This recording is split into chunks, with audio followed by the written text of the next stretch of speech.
तुमच्या समोर एक प्रश्न दिला आहे आणि त्याचं उत्तर काढायचे तुम्हाला अगदी सेकंदात।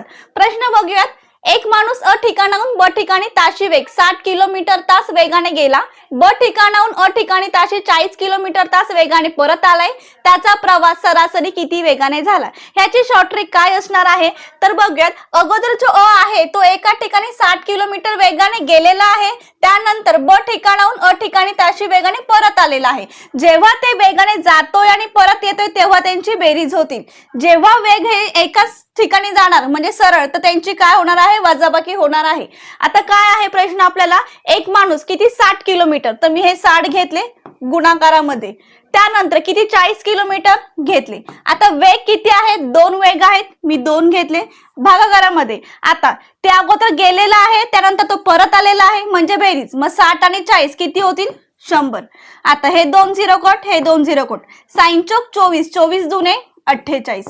सो ऑप्शन नंबर सेकंड आपला करेक्ट आन्सर असणार आहे। नेक्स्ट क्वेश्चन आहे, एक माणूस अ ठिकाणाहून ब ठिकाणी ताशी 120 किलोमीटर तास वेगाने गेलाय। ब ठिकाणाहून परत अ ठिकाणी ताशी 80 किलोमीटर वेगाने परत आलाय, तर त्याचा प्रवास सरासरी किती वेगाने झाला? याचं उत्तर तुम्हाला कमेंट बॉक्स मध्ये द्यायचं आहे। आणि शॉर्ट ट्रिक आवडली असेल तर व्हिडिओला शेअर, लाईक, कमेंट नक्की करा आणि आपल्या चॅनलला फॉलो करा। थँक्यू।